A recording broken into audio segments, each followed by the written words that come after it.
ಕೋಲ್ಕತ್ತಾದ RK care medical ಕಾಲೇಜಿನಲ್ಲಿ ಮಹಿಳಾ ವೈದ್ಯೆಯ ಮೇಲೆ ಅತ್ಯಾಚಾರ ಮತ್ತು ಕೊಲೆಯನ್ನು ಖಂಡಿಸಿ ಚಿತ್ರದುರ್ಗದಲ್ಲಿ ಬೃಹತ್ ಪ್ರತಿಭಟನೆಯನ್ನು ನಡೆಸಲಾಯಿತು. ನಗರದ ಖಾಸಗಿ ಮತ್ತು ಸರ್ಕಾರಿ ಆಸ್ಪತ್ರೆಗಳಲ್ಲಿ ತುರ್ತು ಸೇವೆ ಹೊರತುಪಡಿಸಿ ಉಳಿದೆಲ್ಲ ಸೇವೆಗಳನ್ನು ಬಂದ್ ಮಾಡುವ ಮೂಲಕವಾಗಿ ಡಾಕ್ಟರ್ಸ್ ಪ್ರತಿಭಟನೆಯನ್ನು ನಡೆಸಿದರು. ಜಿಲ್ಲಾ ಸರ್ಕಾರಿ ಆಸ್ಪತ್ರೆ ಸೇರಿದಂತೆ ಹಲವು ಖಾಸಗಿ ಆಸ್ಪತ್ರೆಗಳು ಕೂಡ ಇಂದು ಬಂದ್ ಮಾಡುವ ಮೂಲಕವಾಗಿ ವೈದ್ಯರು ಹೋರಾಟಕ್ಕೆ ಧುಮುಕಿದ್ದರು. ಐಎಂಎ ಅಸೋಸಿಯೇಷನ್ ವತಿಯಿಂದ ನಗರದ ಗಾಂಧಿ ವೃತ್ತದಿಂದ ಪ್ರತಿಭಟನಾ ಮೆರವಣಿಗೆಯನ್ನು ನಡೆಸಲಾಯಿತು. ಈ ವೇಳೆ ಅತ್ಯಾಚಾರ ಎಸಗಿರುವ ಆರೋಪಿಯನ್ನು ಕೂಡಲೇ ಬಂಧಿಸಿ ಕಠಿಣ ಶಿಕ್ಷೆಯನ್ನು ನೀಡುವಂತೆ ವೈದ್ಯರು ಆಗ್ರಹಿಸಿದರು. ಬೃಹತ್ ಪ್ರತಿಭಟನಾ ರ್ಯಾಲಿಯಲ್ಲಿ ವೈದ್ಯರಿಗೆ ರಕ್ಷಣೆ ನೀಡುವಂತೆಯೂ ಕೂಡ ಒತ್ತಾಯಿಸಿದರು. ಈ ಸಂದರ್ಭದಲ್ಲಿ 200ಕ್ಕೂ ಅಧಿಕ ಮಂದಿ ವೈದ್ಯರು ಈ ಒಂದು ಪ್ರತಿಭಟನೆಯಲ್ಲಿ ಭಾಗಿಯಾಗಿ ಚಿತ್ರದುರ್ಗದ ಜಿಲ್ಲಾಡಳಿತಕ್ಕೆ ಮನವಿ ಪತ್ರವನ್ನು ಕೂಡ ಸಲ್ಲಿಕೆ ಮಾಡಿದರು. ಇವಾಗ ಎಲ್ಲಿದ್ದೀರಾ ಅವರು? ಆಯ್ತಾ, ಅವಾಗ ಎಲ್ಲರೂ ಇಷ್ಟೆಲ್ಲ ಈದ್ ಮಾಡ್ರು. ನೀವು ಇವಾಗ ಯಾಕೆ ಬರೋದಿಲ್ಲ ನಮ್ಮ ಸಂಬಂಧ ನಿಂದ್ರಕ್ಕೆ? ನೀವು ಬರ್ಬೇಕು ತಾನೆ. ವರ್ಕ್ ಪ್ಲೇಸ್ ಅಲ್ಲಿ ಬಂದು ಯಾರೋ ಒಬ್ಬ ರೇಪ್ ಮಾಡಿ ಮರ್ಡರ್ ಮಾಡಿ ಹೋಗಿದಾನಂದ್ರೆ ಅದು we are lacking the basic facility, basic safety which is not there.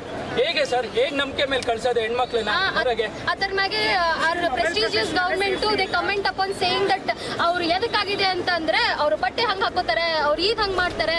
Assam government how a girl should be ಅಂತ ರೂಲ್ಸ್ ತೆಗಿತಿದೆ. ಆಯ್ತಾ, ಅದೇನು ಸರಿ ಆಗ ನಿಮ್ದು? ಏಪ್ರನ್ ಹಾಕೊಂಡು ಕುರ್ತಿ ಹಾಕೊಂಡು ಯೂನಿಫಾರ್ಮ್ ಹಾಕೊಂಡು ಅವಾಗ ನೀವು ರೇಪ್ ಮಾಡ್ತೀರಾ ಅಂತಂದ್ರೆ ನಾವ್ ಏನ್ ಮಾಡ್ಬೇಕು? ನಾವೇ ರೋಡ್ಗೆ ಬಂದು ನಿಮ್ ಕಡೆ ನ್ಯಾಯ ಕೇಳಬೇಕು. ಆಯ್ತಾ, ವಿ ವಾಂಟ್. ವೆಸ್ಟ್ ಬೆಂಗಾಲಲ್ಲಿ ಸೆಕೆಂಡ್ ಇಯರ್ PG ಮೇಲೆ ಅಂಥ ದೊಡ್ಡ ಹಲ್ಲೆ ಆಗಿದೆ, ರೇಪ್ ಆ್ಯಂಡ್ ಮರ್ಡರ್ ಆಗಿದೆ. ಅದನ್ನು ಗೌರ್ಮೆಂಟಲ್ಲಿ ಯಾರಿಗೂ ಕಣ್ಣಿಗೆ ಬೀಳದೇ ಇರೋ ಥರ ಮುಚ್ಚಾಕೋ ಪ್ರಯತ್ನ ನಡೆದಿದೆ. ಅದು ಡಾಕ್ಟರ್ ಕಮ್ಯುನಿಟಿ ಮಾತ್ರ ಅಡ್ರೆಸ್ ಮಾಡ್ತಾ ಇದೆ. ಅದನ್ನು ನಾವು ಮಾತ್ರ ಒಗ್ಗಟ್ಟಾಗಿ ನಿಂತು ಇದನ್ನು ಸ್ಟ್ಯಾಂಡ್ ತಗೋತಾ ಇದ್ದೀವಿ. ನಮ್ಗೆ ಯಾರೂ ಪಬ್ಲಿಕ್ ಸಪೋರ್ಟಿಗೆ ಬರ್ತಾ ಇಲ್ಲ. ಇದೊಂದೇ ಅಲ್ಲ, ನಮ್ಮ ಮೇಲೆ ತುಂಬ ಅತ್ಯಾಚಾರಗಳು ಆಗ್ತಾನೆ ಇರ್ತವೆ ಡೈಲಿ ಬೇಸಿಸ್ ಮೇಲೆ. ಈಗ ಒಂದು ಲಾಯರು ಕೋರ್ಟ್ ಕೇಸ್ ಹೋದ್ರೆ ಯಾರು ಅವ್ರ ಮೇಲೆ ಹೋಗ್ಬಿಟ್ಟು ಹೊಡೆಯೋದಾಗ್ಲಿ ಬಡಿಯೋದಾಗ್ಲಿ ಮಾಡಲ್ಲ. ಅಥವಾ ಬೇರೆ ಇಂಜಿನಿಯರ್ ಯಾವ್ದಾದ್ರು ಪ್ರಾಜೆಕ್ಟಲ್ಲಿ ಸೋತ್ರೆ ಅವ್ರ ಮೇಲೆ ಹೋಗೋದಾಗ್ಲಿ ಹಲ್ಲೆ ಮಾಡೋದಾಗ್ಲಿ ನಡೆಯಲ್ಲ. ಆದರೆ ಡಾಕ್ಟರ್ಸ್ ಏನೋ ಒಂದು ಪ್ರಾಬ್ಲಮ್ ಆಗಿ ನಮ್ಮ ಕೇಸಲ್ಲಿ ನಮ್ದು ಏನಾದ್ರು ಇದಾಗ್ಬಿಟ್ರೆ ನಮ್ಮ ತಪ್ಪಿಲ್ಲದೆ ಇದ್ರೂ ನಮ್ಮ ಮೇಲೆ ಅಟ್ಯಾಕ್ ಆಗುತ್ತೆ. ದಿನೇ ಇದು ಕಂಡು ಬರ್ತಾ ಇದೆ. ಯಾಕೆ ಈ ಥರ ಅನಾಚಾರ ಡಾಕ್ಟರ್ಸ್ ಮೇಲೆ ಆಗುತ್ತೆ? ನಾವು 56 hours ಕಂಟಿನ್ಯೂಸ್ ಆಗಿ ಡ್ಯೂಟಿ ಮಾಡ್ತೀವಿ. ನಮ್ಮ ಊಟನೂ ಸ್ಕಿಪ್ ಆಗುತ್ತೆ. ನಮ್ಮ ಪೇಷಂಟ್ ಮೇಲೆ ಅಷ್ಟೊಂದು ಕಷ್ಟಪಟ್ಟು ನಾವು ವರ್ಕ್ ಮಾಡ್ತೀವಿ. ನಮ್ಮ ಡೇ ಆ್ಯಂಡ್ ನೈಟ್ ನಿದ್ದೆ ಬಿಟ್ಟು ಕೆಲಸ ಮಾಡ್ತೀವಿ. ಯಾಕೆ ನಮ್ಮ ಮೇಲೆ ಈ ಥರ ಅತ್ಯಾಚಾರ ಆಗುತ್ತೆ ಅಂತ ನಮ್ಗೆ ಗೊತ್ತಾಗಲ್ಲ. ಈಗ ಇಂಥ ಬ್ರೂಟಲ್ ಹಲ್ಲೆ ಆಗಿದೆ ಅಂದು ಯಾಕೆ ಜನ ಎಲ್ಲ, ಅವಳು ಒಂದು ಮಗಳಲ್ವಾ, ಒಂದು ಪೇರೆಂಟ್ಸಿಗೆ ಮಗಳು, ಒಬ್ರಿಗೆ ಅವಳಿಗೆ ಅಕ್ಕ ತಂಗಿ ತಮ್ಮ ಎಲ್ಲ ಇದ್ದಾರೆ, ಅವರನ್ನು ತಂಗಿ ಥರ ಯಾಕೆ ನೋಡ್ತಾ ಇಲ್ಲ? ಯಾಕೆ ಜನ ಎಲ್ಲ ಒಗ್ಗಟ್ಟಾಗಿ ನಿಲ್ತಾ ಇಲ್ಲ? ಅವ್ರ ಸೇಫ್ಟಿಗೋಸ್ಕರ ಯಾಕೆ ಪ್ರೈಮ್ ಮಿನಿಸ್ಟರ್ ಹತ್ರ, ಮಮತಾ ಬ್ಯಾನರ್ಜಿ ಅವ್ರ ಹತ್ರ ಎಲ್ಲ ಯಾಕೆ ನೀವೆಲ್ಲ ಒಗ್ಗಟ್ಟಾಗಿ ನಿಲ್ತಾ ಇಲ್ಲ? ಯಾಕೆ ಬರೀ ಡಾಕ್ಟರ್ಸ್ ಬಂದಿದ್ದೀರಾ ಸ್ಟ್ರೈಕ್ಗೆ?